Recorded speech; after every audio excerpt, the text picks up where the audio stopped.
Okay, okay, good afternoon.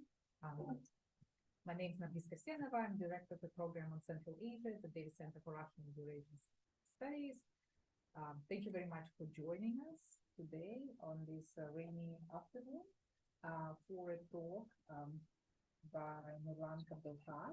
And well, you can see the title on the screen, Becoming a Kazakh in Tsarist Central Asia. Khojas, Tatars, and Chala-Qazaqs of the Kazakh Steppe.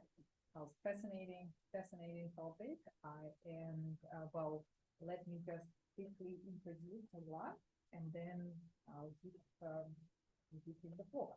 So, Nurlan is a PhD candidate in history at the University of North Carolina, Chapel Hill. His research interests include social and cultural history of Central Asia. His dissertation explores the history of expansion and regulation of Muslim religious institutions on the Kazakh Steppe under the Russian Tsars. And Nurlan is also a 2023-24 Charles Newcomb Fellow. And we could catch Nurlan because he will be participating in the workshop, on Kazakh literature. So without further ado, Nurlan, the floor is yours. Thank you very much, Nargis, for this introduction. Thank you for inviting me to this talk, Data Center. Today, I'll be talking about the Chala-Qazaqs in my presentation. I'll try to answer the question, who are the Chala-Qazaqs and why should we care about them? So let me start out with some terms that I'll be using just to clarify what my research and what my talk is and is not about. So those of you who come from Kazakhstan, or those of you who visited Kazakhstan or know a thing or two, probably are familiar with the term Shala-Kazakh as it's being used in modern day Kazakhstan. So in today's Kazakhstan, Shala-Kazakh literally means in Kazakh language halfway or partial Kazakh. And in modern day Kazakhstan, this is a rather derogatory term that is used in relation to ethnic Kazakhs who have limited knowledge of the Kazakh language and who are allegedly alienated from the Kazakh culture. Basically, this is another term for Russified Kazakhs. My today's presentation and my research is not about this kind of Shala-Kazakh. I am exploring the historic Chala-Qazaqs. Essentially, these are the same terms.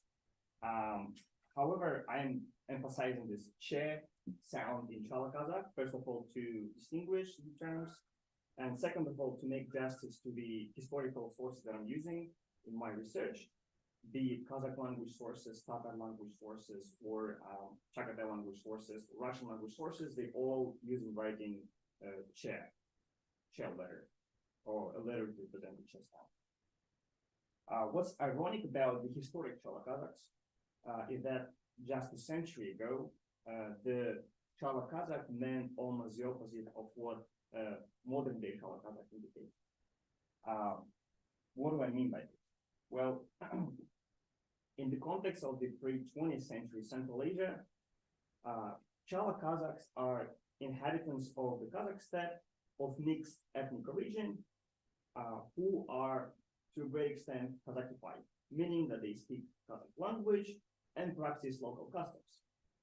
And by the mid-19th century, these Chala-Qazaq groups, they had lived in the Kazakh Steppe among the Kazakhs for generations. I guess one of the logical questions that arises here, why do we even have Chala-Qazaqs as a group, as a phenomenon in the mid-19th century?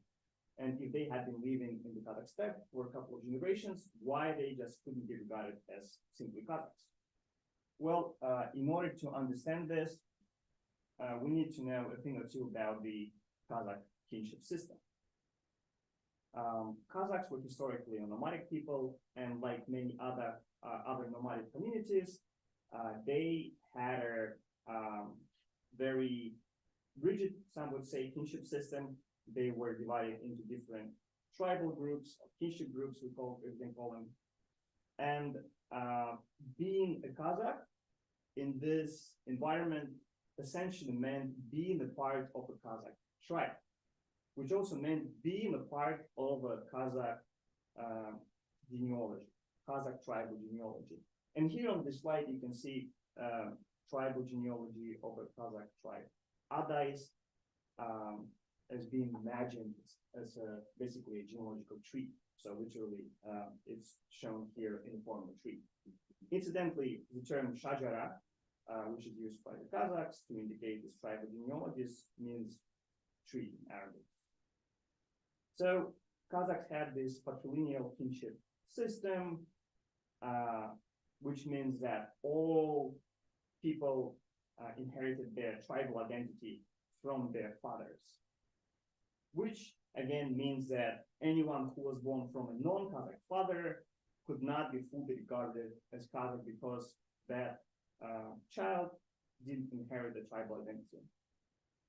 And instead of being regarded as Kazakh, this progeny of non-Kazakh fathers and Kazakh mothers were put in the hybrid category of Chala-Qazaqs.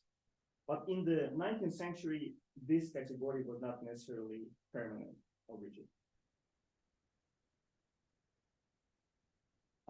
Of course, if you ask a Kazakh today about their tribal identities, they probably think that tribal genealogies, tribal identities as something given, something very rigid, and something that is closed for outsiders. Well, that was not always the case. In my research, I'm looking at two different Chala-Qazaq generations. The first I call the early Chala-Qazaqs or pre-tsarist Chala-Qazaqs, and second Tsarist era Chala-Qazaqs. And I demonstrate that this first generation of Chala-Qazaqs or early Chala-Qazaqs, they could eventually make it to Kazakh tribal genealogies. So they could actually have been fully Kazakhified.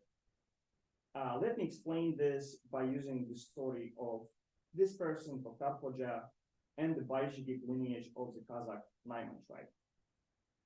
Who was Khoja? Well, according to numerous oral but also written sources, Khoja was a Sard. This is a generic term that Kazakhs use in relation to sedentary population of Central Asia. He was a Sard who came from Turkestan to the Kazakh Steppe and settled among the Naimans. Then here on the steppe, he married a Naiman woman whose name was Makta, and they had two sons, Baizhigit and Yerjigit. When Khoja became an old man, he decided to return to his ancestral lands with one of his sons, Yerjigit, while Baizhigit, his firstborn son, remained with his mother and maternal relatives among the Naimans.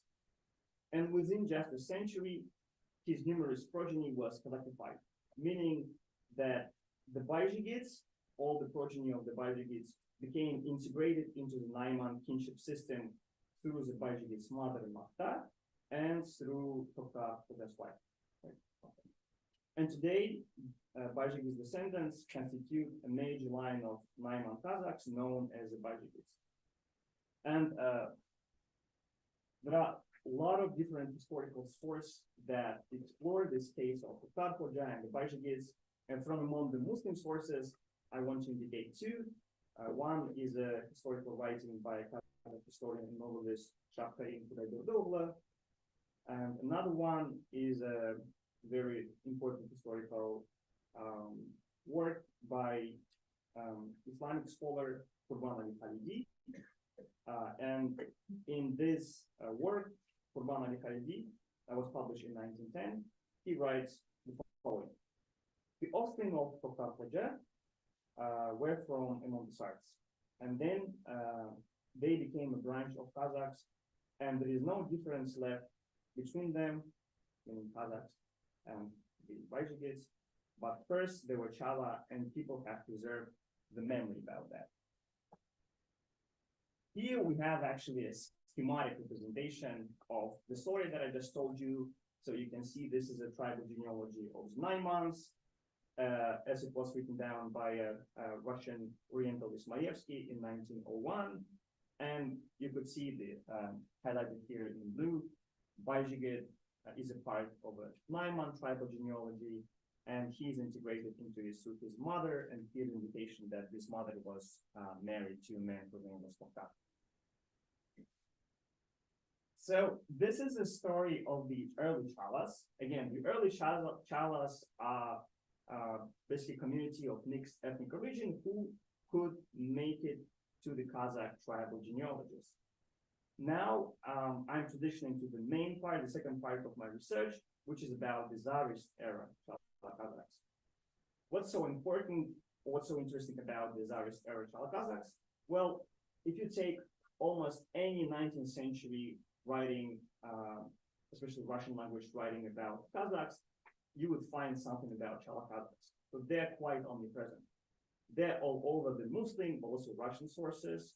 There are thousands of Chala-Qazaqs living on the Kazakh Steppe. And more importantly, they are approaching the Russian government and demanding their recognition as Chala-Qazaqs from the Russian government. I'll explain why later. And because of this, because how omnipresent are they, and because they're mentioned in quote as Chala-Qazaqs, it seems that by the mid-19th century, something happened to this category of Chala-Qazaqs. Particularly, Chala-Qazaq now emerges not as a hybrid or transitional category, but as something permanent and fixed. It emerges now as a distinct social category. Furthermore, I'd argue that in this period, since the mid-19th century, we can talk about two distinct Chala-Qazaq populations, two distinct Chala-Qazaq groups. The first one I'm calling the Star Chala-Qazaqs, and the second one I'm calling the Nogai Chala-Qazaqs. And I argue that this transformation from hybrid transitional category into a distinct social category was a result of two historical developments, both of which were shaped by Russian imperial expansion. The first development, Tsarist conquest facilitated the migration of large number of Central Asian, but also Volga-Ural Muslim communities into the Kazakh Steppe. The second development, the Russian government briefly adopted Chala-Qazaq as a formal category, which allowed Chala-Qazaq families to reside in the Kazakh Steppe. And that was a big factor in solidifying Chala-Qazaqs as a distinct social category. Before we delve into the Tsarist Chala-Qazaqs, let me briefly discuss Tsarist expansion into the Kazakh Steppe. Before the early 19th century, Tsarist control over the steppe was quite nominal, and it was limited to a great extent only to the military force constructed along the north border of the Kazakh Steppe. You can see all these military lines on this map. Apart from the military and strategic goals, these military fortifications promoted trade and attracted merchants, not only from Russia proper, but also from Qin, China, and Central Asia, of course. And so soon some of these forts grew into towns, and some eventually transformed into important trade and religious centers. And one such center was the city of Semey, or Semipalatinsk, and in East Kazakh Steppe. Semey also was initially a Russian military fort. Soon a small town grew around this fort. It became a major trade hub. In 1852, Semey, or Semipalatinsk, became the capital of newly established Semipalatinsk Oblast, attracting even more administrators, the military personnel, Muslim migrants, but also merchants, of course. What is important for this research is that Semey was one of the biggest centers. It was for Muslim population, and it was home to Kazakhs, Chala-Qazaqs, Tatars, but also the Sarts. All right, let's delve into this first distinct Chala-Qazaq group that I talked about, the Sark Chalas. Sark merchants, in fact, were among the very first Muslims who started to settle in this Russian constructed forts, Russian constructed towns. In 1794, Sark community of Semipalatinsk or Semey constructed the first mosque in the city, and this mosque was known to the inhabitants of Central Athens by three different names. It was called as Total Masjid or Total Mosque. It was called first Sart Mosque, and it was also known as the Chala-Qazaq Mosque. And it appears that these Sarts were already actually Chala-Qazaqs, so they came from this mixed Kazakh and Sart families. In the 1820s, a Hokkandi historian, Muhammad Hakim Khan, visited Central Athens, and he left what I believe is the first ever written mention of Chala-Qazaqs. He wrote the following about Semey. Semey attracts wealthy merchants from Mogar al-Nahar, Central Asia, this territory between Sirdarya and the Darya River, who settle there and take Kazakh women as their wives. The children that are born from these mixed marriages are called Chala-Qazaqs. There are also a lot of Russian language sources that mention Chalas in different, mostly urban environments. And due to the nature of the sources, one can get an impression that Chala-Qazaq was exclusively an urban phenomenon. However, there are also sources that mention Chala-Qazaqs living in rural areas too. One of these sources is a writing by a Tsarist ethnographer, Chukan Valikhanov, who noted a significant population of Sark Chalas in the Ayagus and Koktekti districts of the Central Athens Oblast.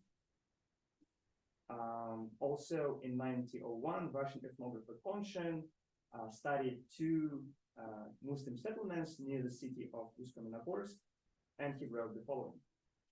Two sedentary Kazakh settlements, Akhmirova and Minovaya Slobodka, which were founded by various migrants, we could see from Central Asia, who settled nearby Usk-Kamenogorsk for commercial reasons. These migrants over time mixed with Kazakhs, forgot their language, and became known under the name of Chala-Qazaqs. And this Russian ethnographer, he also emphasized that when he visited these two villages, all the villagers spoke Kazakh language. They didn't speak the Sark language or whatever he meant it is. So Konshin passage here demonstrates known to us pattern of how Sark migrated to the Kazakh steppe and their gradual transformation into the Sark Chala-Qazaqs. The question that you might want to ask at this time, how and why did Sark Chala-Qazaqs preserve their Chala-Qazaq identity in the mid-19th, late 19th, and early 20th century? Because I told you the story of Khoja, and Khoja was fully integrated within a couple of generations. His progeny was fully integrated into Kazakh tribal genealogy, unlike this Sark Chala-Qazaqs in the mid-19th century. Well, I would argue that there are several factors in play here. First, Sark Chalas live in predominantly urban, sometimes suburban environments, and they didn't nomadize with specific Kazakh tribes, unlike Khoja. Second, we observed substantial increase in the number of Sarks residing on the steppe, who tended to live in a more isolated Sark or Chala-Qazaq communities. Again, unlike Khoja, who nomadized with Naimans, who interacted with Naimans on a daily basis. And the third, and I'd say this is a key factor here, Russian Empire or Tsarist government on the Kazakh steppe in the 1830s recognized Chala-Qazaq as a formal category. And this recognition had major consequences.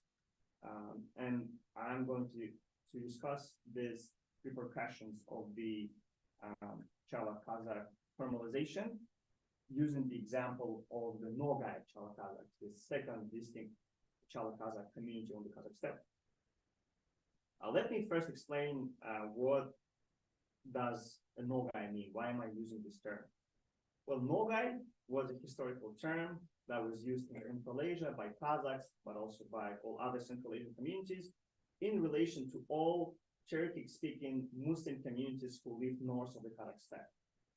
So that would be all Tatars, Siberian Tatars, Kazakh Tatars, Kazan Tatars, Bashkirs, anyone else who spoke a Turkic dialect and was Muslim was called Nogai. This term is still being used in Central Asia. Also, the people who were called Nogai and lived in Central Asia, they accepted this term as their own name. So in the writings of 19th century, let's say Tatar man, he would be calling himself a Nogai. That became a self-designation. And that's why I'm using this term Nogai Chala-Qazaqs to indicate this people who came to the Kazakh steppe from north regions and then to marry Kazakh women.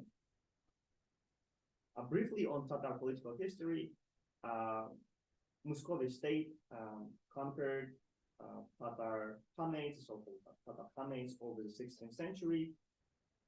I'm not fully aware of what was the dynamics of Tatar or Bashkir migration to the Kazakh steppe in the 16th or 17th century, but the sources indicate that the first progenitors of the Nogai Chala-Qazaqs started resettling to the Kazakh steppe in the late 18th and the early 19th century.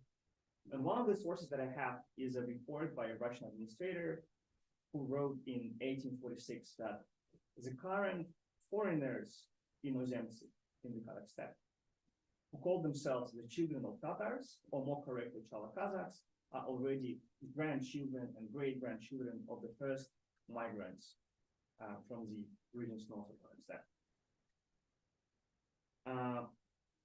Now, the question that I wanted to ask when I learned about this, why would Nogais, Tatars, Bashkirs be interested in relocating to the Kazakh steppe in the first place? What was driving this migration? Well, we know that migration is always, the decision to migrate is always taken under the play of different pull and push factors. Some of the Nogais that relocated to the Kazakh steppe came there as Tsarist administrators, some came as merchants. However, two push factors also shape this migration. One is religious motivation, and this is explored in one of the scholarly articles by historian Alfred Bustanov, who studied the Tatar community in Khojas and who decided to relocate there because he didn't see Russia as a Muslim status, Muslim government territory. However, the second push factor that is omnipresent in all sources that describe Nogai Chala-Qazaqs is basically Nogais running from military conscription to the Russian army. Here I should mention a couple of things about the Tsarist army. The conscription to the army was based on the so-called conscript obligation, or Irkutskaya повинность. And the most terrifying thing about the Russian army at that time was, of course, the term of service. In the 18th century, if you recruit as a soldier, you have to serve as a soldier for life. In 1793, the term of service is reduced to 25 years. In 1834, it's reduced again to 20 years. But even this 20 years in the Russian army, with its poor conditions and coupled with Russia's frequent military campaigns, basically meant that a soldier would most probably die as a soldier. He won't be able to come back home to see his loved ones. That's going to be the end of his life. And military conscription, again, is everywhere in all sources that mentions Chala-Qazaqs. It's a constant theme in all the documents that I work with.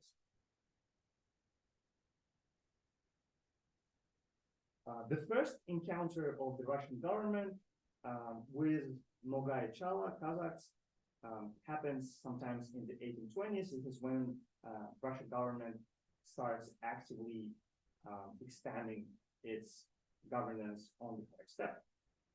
And the first ever issue that the Russian government faced was the categorization issue of the community that called themselves sometimes as Tatar children or Tatar Ballar. Why was that a problem? When, well, I just mentioned that, I didn't mention this actually, this is from the previous slide. The majority of soldiers were recruited to the Russian army from the social estate or soslovia of peasants. And both Tatars and Bashkirs were predominantly categorized as peasants. So if a Russian government registers some communities on the Kazakh steppe as Tatars, it means that they have to take them to the Russian army. They have to recruit them. They have to put some additional taxes on them. And Kazakhs, just like other natives and Polynesians, were excluded both from these additional taxes, but also didn't have to serve in the Russian army because they were, unlike Tatars and Bashkirs, categorized as inorods. This is another socialist state of Slovenia. So this issue led to a big discussion within the Russian government of the categorization of certain Muslim communities who lived on the Kazakh steppe for generations, but were categorized as Tatars. And to solve this controversy, the Tsarist administration decided to formally recognize the Chala-Qazaq status and category.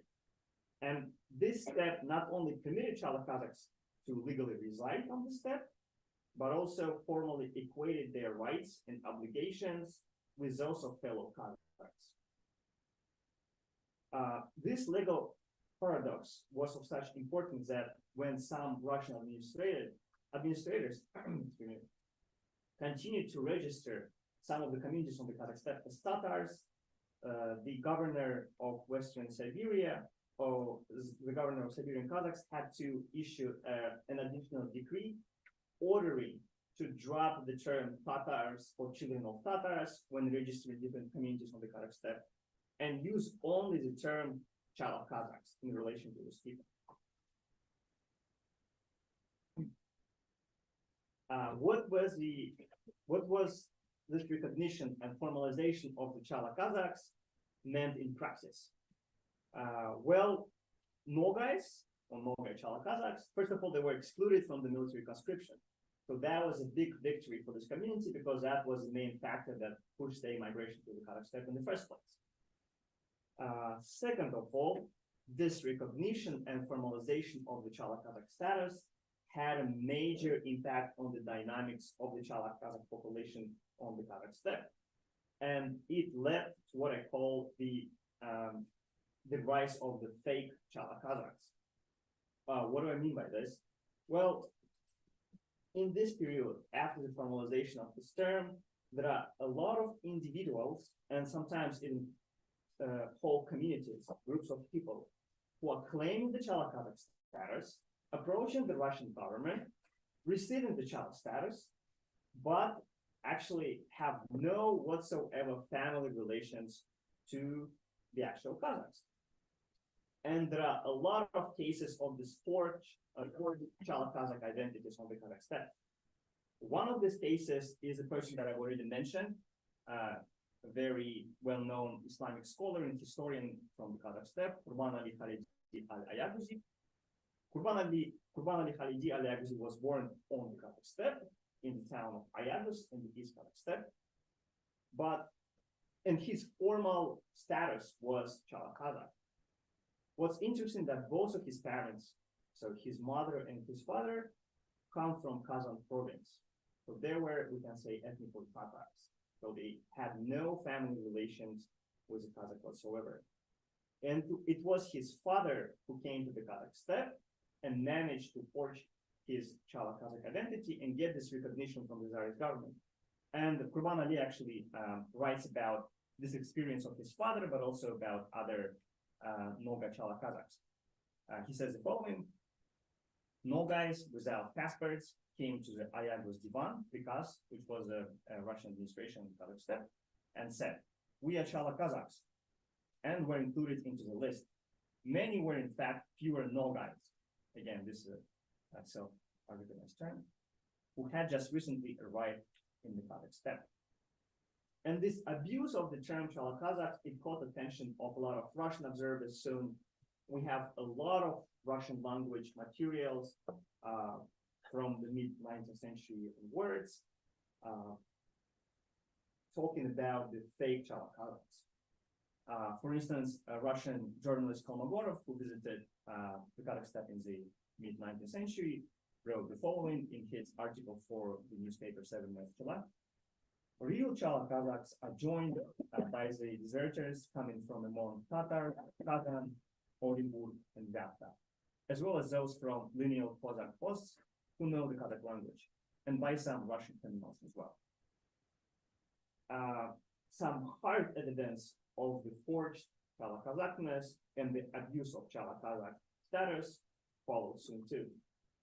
In 1857, 3 Chala-Qazaqs were caught by the Russian government, and upon examination, it was found out that they were actually three Tatar peasants from the Penza province. And these three Tatars were accused in Penza of theft and were sentenced to lashing. And they were then forcibly sent to serve in the Russian army. Of course, this is what we do with prisoners. All three subsequently deserted to the Kazakh Steppe, where they assumed new identities of Chala-Qazaqs. So these three individuals, they forged their identities, they took their names, they took new names and new status. And this status was recognized by the Russian government for a while until they found actually that this was the abuse of the Chala-Qazaq status. So new reports of four Chala statuses were piling up, and soon the governor of the Western Siberia decided to take the most extreme measure possible.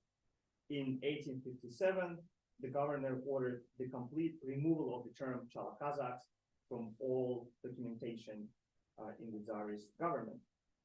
From now on, the governor ordered all Chala-Qazaqs should be simply registered as Kazakhs. So no more Chala-Qazaqs after 1857, at least officially. Nevertheless, this step ended almost a 30-year practice of recognizing Chala-Qazaq as this official formal Tsarist category. Despite this ban on the term of Chala-Qazaqs, a lot of Russian ethnographers, but also some Russian bureaucrats as well, continue to use the term Chala-Qazaqs. And of course, despite the official drop of the term, local Muslims kept using the term as well, and they didn't care about this official ban whatsoever. That's why you can see this term being applied in the writings of Kurban Ali Khalidi or other authors as well. So this is my last slide. The last issue that I haven't really discussed yet and I want to raise is, where are Chala-Qazaqs now? What happened? I just mentioned that when there were thousands of Chala-Qazaqs living on the Kazakhstan.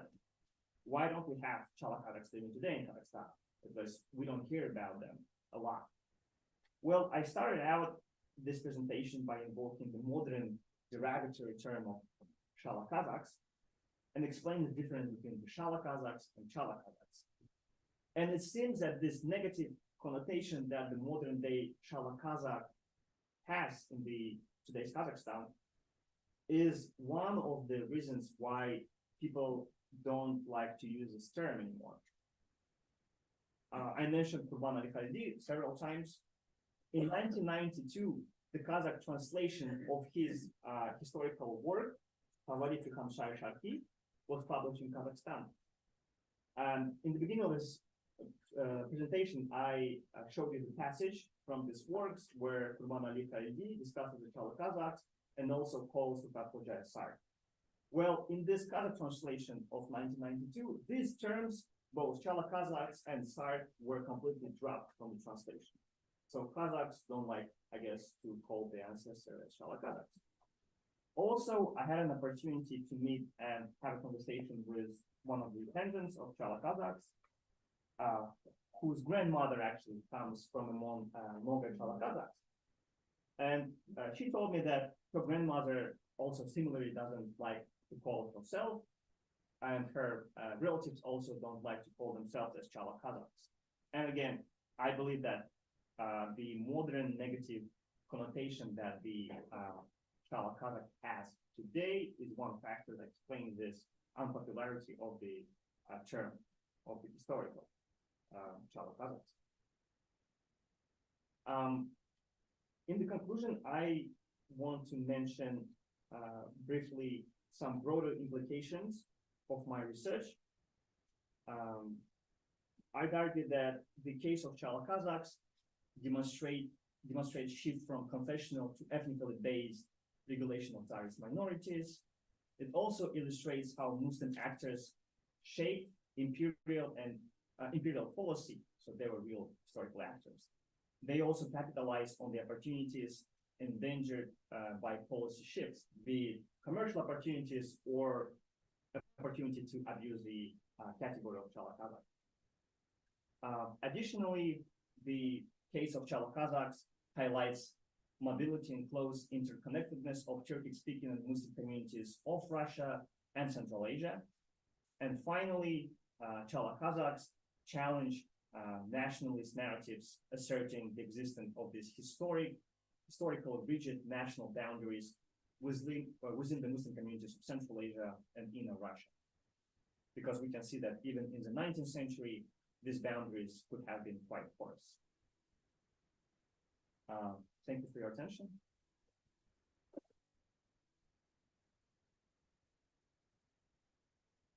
Really resonating with one. Well, we have a good amount of time for Q&A. Maybe I can start it by asking a couple of questions. One is on the period between 1850 and 1857. Did the Russian administration consider or try any other measures to control the process or not? You know? And the second, if they were married, I don't know if they were married, like transgressing the religious divides, like, okay, the Tatars, that's okay, right? Like Muslims, or Tsars, that's all. I mean, it's within the Islamic community. Were there any kind of mixed marriages, and what was the identity of these people, of these children? Yeah. Oh. Or maybe there was. Yeah. Okay. All right. So the first one, so after Russian observers, but also government, found out about the use of the term Shala-Kazakh, about Kazakh identity, they, for a while, tried to preserve the term. And what they did, so I talked about these three individuals who were sentenced, and then they came to the Kazakh Steppe and forged their identities. Well, they were sentenced to receive lashing. So what Russian government did, they said that any person who is claiming Chala-Qazaq status and trying to get a recognition from their government has to go through medical examination. So that was one of the conditions that they did. But then even with this, they realized that this category was abused. There was still a lot of forged identities of Chala-Qazaqs, so they dropped it completely. Medical examination of their bodies to see that if they have any scars, like punishment, that was still a thing in the Russian Empire at the time. So yeah, if you're a criminal, you probably have some indication of this on your body. Yeah. About this interconfessional marriages, throughout the Kazakh history, we know that a lot of sultans and khans were married to Kalmuk women who were not Muslims. But I believe that after the marriages, they had to accept Muslim as their religion. And even in the early 20th century, we know that some Kazakh intellectuals were married to Russian women. But also these women accepted Islam as their religion, they took like Muslim names. So yeah, they're like interconfessional marriages were a thing, but then I guess after the marriages, they all had to become Muslim. But I'm not aware of any interconfessional marriages that led to the identity. Chala-Qazaq. So cute. Okay, let's open the Q&A kind of bit, but anyhow, we are recording, so if you want to be anonymous, don't tell us who you are, otherwise please introduce yourself. Okay. Hi, I'm Laura. I'm a PhD student here. Thank you, Milan, for a really interesting talk. I'm wondering about the ethnonyms. So we have Chala-Qazaq, but I see at the top of even the picture on the screen right now, Chala-Qazaq. Why are they not called Chala-Qazaq? Why are they suddenly becoming Kazakh? Because we see over the course of as far as the 19th century, certainly becoming a translation of the term. So Kirgizi was a term that was used in the Russian government literature or ethnographic literature. But this is not, of course, how Kazakhs call themselves. Kazakh will never call themselves as Kyrgyz. as for Chala-Qazaqs, this is the term that Russian just borrowed directly from Kazakhs. And so was the term Tsar. Yeah. Tsar communities didn't necessarily call themselves Tsars. Kazakh communities did call them Tsars, and then Russian similarly just borrowed this term. So, and because they borrowed the term Chala-Qazaqs, which again was a term that the local Muslims used in their own languages, unlike the term Kyrgyz, then this term also entered the Russian language and Russian documents and ethnographic works as Chala-Qazaq. Hi. So you said that the negative impact of the term comes primarily from this misuse or abuse of the term during the 19th century. Is that right? Or No, what I mean, yeah. What I meant, yes. So what I meant that in modern day Kazakhstan, and this is like a late Soviet thing when we have like a second generation, a lot of some, when urbanization happened in the Soviet Kazakhstan and a lot of Kazakhs actually settled in urban environments into the cities, we, after a couple of generations, maybe even a second generation, have ethnically Kazakh generations who do not or almost do not speak Kazakh because they use Russian language on a daily basis. And these people in modern day Kazakhstan are called Shala-Kazakh. And this is, again, this is a derogatory term. Yeah. But what is the connection between the abuse of the term during the colonial period and today's in the memory of? Okay. You know what I mean? Yeah, no, I understand. And was there any negativity attached to this term in the 17th century source? I believe it's not. So this historic meaning of Chala-Qazaq and Chala-Qazaq communities is largely forgotten in Kazakhstan. If you ask like just a person on the street, this person wouldn't be able to tell you anything about the historical Chala-Qazaqs. And again, this is the reason why I believe Kazakh translators of Kurban Ali Khalidi, they just decided to completely drop the term because people wouldn't be able to understand and appreciate this historical meaning of Chala-Qazaqs. They would only know the modern day meaning. I see, because if you look at all the terms that you use, Khojas, Saks, Chalas, so people are proud to call themselves Khojas even now. That's true. Right? Yeah. But not Sak, because Sak had a negative connotation too. So even during this Absolutely 19th century colonial period, and slowly, those who were called Sark, they decided to get rid of it. Somehow they kind of negotiated, I think, with the officials to diminish the kind of power of that negativity of the term. That's true, yeah. And again, this Kazakh translation, they dropped the term Sark as well. So Sark also has this very negative connotation, especially in, I think, in this like post-nomadic environment like Kazakhstan or Kyrgyzstan. And also, thank you for mentioning about the Khojas, and that Khoja has this actually kind of like an extra power, this like certain positivity to it attached. So I talked about the portion of Khoja, the Bajigids, and they are, it's really big lineage within the Naiman Kazakhs.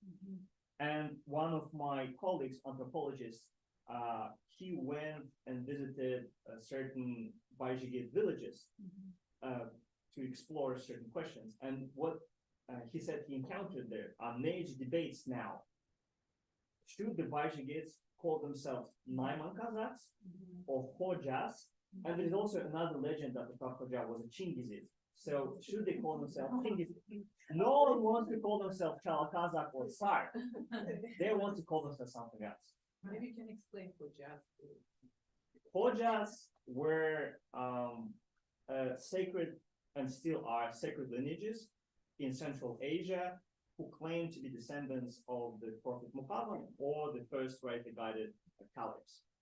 And they were believed to have this certain quality, this barakat, and quite often religious leaders in Central Asia were from among the lineages of Khojas.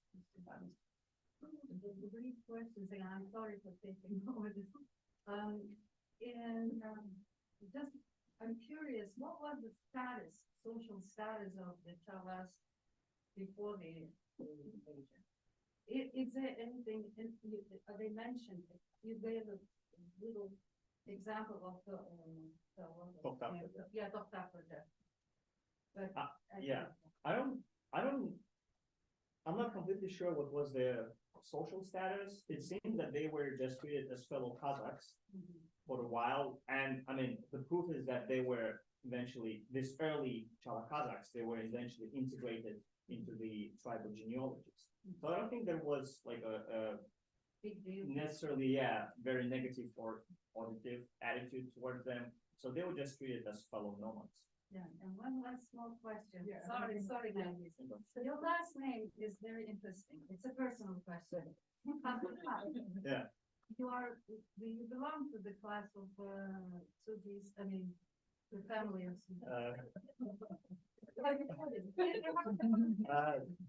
Kazakh is my last name, and this is the first name of my dad, my father. Oh, okay, Yeah. so they named him. Yeah, this is a Kazachified version of Abdal Kazakh. Oh, no, I think it's Abdul. Yes, there's a Sufi term, Hab, Oh, and that rapture in God, in Allah. Yeah, so thank you for the Yeah. presentation. Thank you indeed. Sorry for taking. that's my dad. Okay, We can, yes. Didn't like Slavic conscripts try to use the same scheme to escape like the conscription and go to Kazakhstan and become Chala or Kazakh? First question. Second one about the you said that the term Shala became a kind of derogatory and people don't want to. Because my family comes from the Shala-Kazakh identity, it's part of my family. And as long as I understand, they don't really want to talk, they call themselves Shala not because of the current understanding of Shala, but because they want to be seen as Kazakh. Mhm. It's, no, we're Kazakh, we're normal Kazakh, we're not the Kazakh. Like that. And I think also because it was dangerous to be seen as someone, because of the history how they came, like 22nd century. My grandfather came as conscript to run away from that Kazan to Sydney region, and I think still to this day, my family really doesn't want to talk about it. Like, they're afraid to. He really like integrates into society. He took Kazakh name, Kazakh wives, and really doesn't want to. And the whole family is kind of afraid and doesn't want to talk about this history. And I think he kind of prohibited it. Talk about that. Thank you for the question. About the Slavic conscripts or criminals, maybe, who try to forge the Chala-Kazakh identity. I showed you, I think that was a Russian journal, who said that there are some lineal Cossack hosts who know the Kazakh language. So there are some indications that some Slavs also wanted to migrate, for any reasons, wanted to migrate to the Kazakh Steppe and try to forge their Chala-Kazakh identities. I didn't see like hard evidence, so in the Zari's required documents that I worked with, I didn't see the evidence for this. But again, it's out there, it's in the articles that are published in the mid-19th century Russia. So I guess there were cases like this, especially in that time. The Cossack hosts, they will be interacting with Kazakhs on daily basis, and a lot of Cossacks would be speaking perfect Kazakh language. And some Russian observers who visited Cossack forts, military fortification of the Kazakh Steppe, would even say that the children of these Slav Cossacks, they speak Kazakh better than Russian. So again, that wouldn't be a big problem for them necessarily if they wanted to forge the Chala-Kazakh identity. The second question, as I mentioned, I believe the Shala-Kazakh is a primitive negative connotation that this term has might be one reason why Chala-Qazaqs don't want to talk about the Chala-Qazaq origin. Of course, Kazakh nationalism is another factor. Yeah, it's always better to be seen as a Kazakh rather than as an outsider, because being Kazakh has this value. Yeah, in the Soviet Union it was considered as a titular nationality. Today, that's still the government calls it a titular nationality using the Soviet terms. So yeah, being Kazakh has its value in this, and being Chala-Qazaq is something that people don't know, people don't understand, and no one wants to be casted as an outsider, especially if you live in very traditional rural environment. Yeah, I'm just interested. Were there like proportionately more Chala-Qazaq communities among Taimans compared to other tribes? Because I'm sure like they probably integrated into Middle Jews tribes, right? Because most of the territory of the Kazakhstan were inhabited by Middle Jews. I'm interested, for example, about Afghans. You mean this early Chala-Qazaqs who made it to Kazakh tribal communities? Because I'm also like Taiman, and it was interesting to look at the lineages.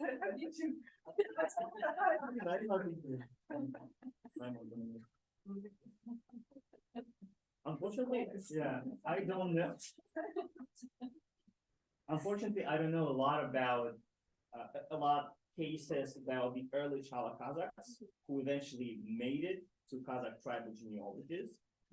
So, in the case of Naiman, Kurban Ali Kharidi is my main source, and he mentions 3 lineages within Naimans that come from among the Kazakhified Chala-Qazaqs, and one of them is Bajkis. I also know, so this term Chala-Qazaq, it was quite a localized phenomenon, the term. We can see it being used in the east, central, and east southern Kazakh Steppe. I don't see in any sources that come from western Kazakh Steppe that discuss the term Chala-Qazaq, but the phenomenon is there. When I bring up this topic, some people don't like to hear that, especially from the Western Kazakhstan. But one of the individuals, a very important and famous individuals, who didn't come from the Kazakhs, but actually came from the so-called Qazilbash, as his ancestors were called, was famous leader of the rebellion in the Western Kazakh Steppe, Mahanbek Tunisulin. And yeah, today he is regarded as a part of this tribal genealogy of the Berish tribe. But his ancestors also come from among what historian calls the Turkmens. In historical sources, they are called Qazilbash, but I don't know. Historians believe that these people are talking actually about the Turkmens, not about someone else. Qazilbash essentially related to the Shia then. Yeah, but Turkmens are not Shia. Oh, but in early history, there were tribes that were Yeah. Almost right. Yeah, sure. So they are still present, the Qazilbash in the western part of Kazakhstan? No, good. Only Kazakhs and Chala-Qazaqs. Enforced Kazakh. Yeah, I have 2 questions. One of them was, I'm curious, maybe you said it, but I was wondering what was the impetus for the tsarist administration that recognized Chala-Qazaqs as a category, because it seems like then they made the pool of potential conscripts smaller. Was it just like desire for descriptive accuracy, or what was the motivation behind that? And then the second one is, I know that you have to use archival sources, but I'm curious if you have any more information of how exactly those who made it to Kazakh genealogies made it, because it sounds like, I mean, you presented that it would be a very severe stumbling block to not fit into patrilineal lineage, but then some people did. So how How exactly was that negotiated? I'll start with the second question. I unfortunately don't have like one narrative or one source that says this is when the progeny of Khoja eventually dropped their Chala-Qazaq status, and now they're just 9 months. But one of the famous military commanders of the Kazakhs of the 18th century, Kabanbay Batur, he comes from the lineage of the Bajigits. He lived in the early 18th century, and in all the sources that we have on him, he never called Chala-Qazaq. He never called Kart or anything else. He's always called Naiman, and moreover, he's always called Karakirey. And Karakirey is a subgroup of Naimans. This is a grandfather, basically, of great-grandfather of Bajigit. So this Karakirey reinforces his Naiman identity. So yeah, by the early 18th century Bajigits already, we can say that they dropped this term, this category or identity of Chala-Qazaqs and became Chala-Qazaqs. And the second about the impetus of Tsarist government to recognize these Nogay communities as Chala-Qazaqs. Well, that was, again, at that time, all the native population of Central Asia categorized as Inorodцы. And that is a big question about the loyalty of this population, because Russian Empire is just starting to move southward. They have big concerns about how the local population is going to react. They never dropped them to the army until 1916, and then it results in a big rebellion, of course, rebellion. And again, these Nogais that they see, they have been living in Central Asia and Kazakhstan for generations, the real and not the fake Chala-Qazaqs. So again, this is just a question of loyalty. Yeah, Yeah.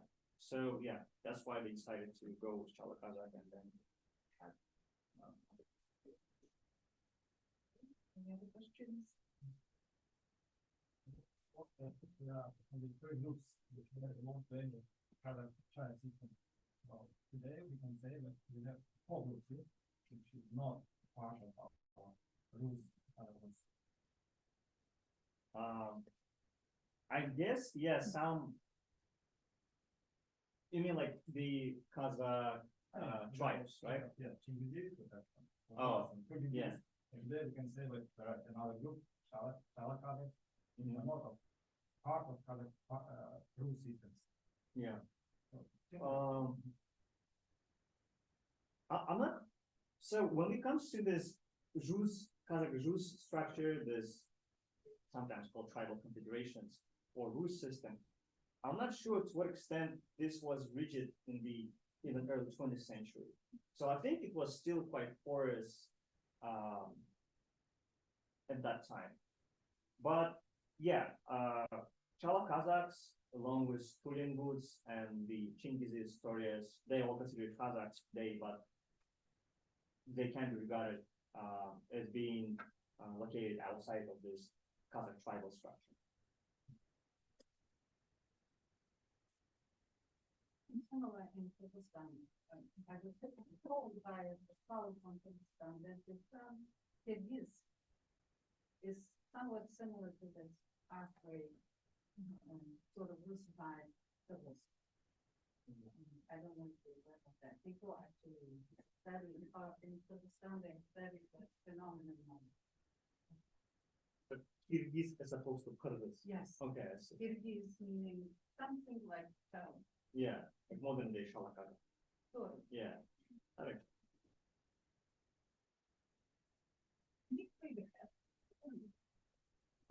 I just there is this collector of different Muslim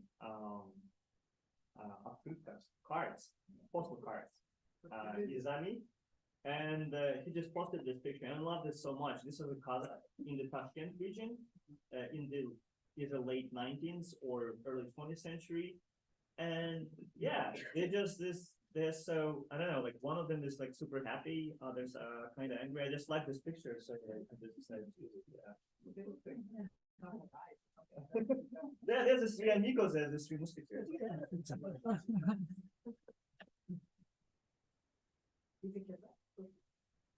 Yeah, it's written Tipu Kyrgyz. So this is Kazakh, not Chala-Qazaqs. Maybe they are Chala-Qazaqs, who knows? They don't look. Well, I mean, what is a Kazakh supposed to look like? Seems like a lot of the images of traditional Kazakh we have, this is like coming from the Soviet period. Yeah. Like a Kazakh national dress, national dance, national music. These are all like Soviet inventions. Well, it started before that, they say, Tigre. Yeah. Well, this yeah, is a yeah. Russian ethnographic racial categorization, yeah. What is the difference between almost biological. They don't look, I don't think they don't look like, I think when you look into pictures of Kazakhstan from this period, they almost always look like this, except for Kaz. Oh, I have more pictures. Sorry, I forgot to tell you. Those are the Chala-Qazaqs from the famous Turkestansky album. no, these look authentic, yeah. Chala-Qazaqs, Kazakhs, and the Kazakhs. Yeah. They had the medical examination, so they're fine. Especially I like this picture. Look at this woman here. Look at this woman.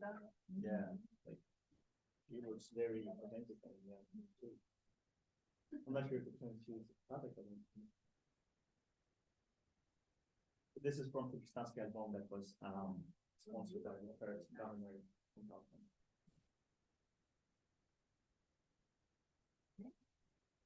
Okay, we don't have more questions. Let's give a big round of applause.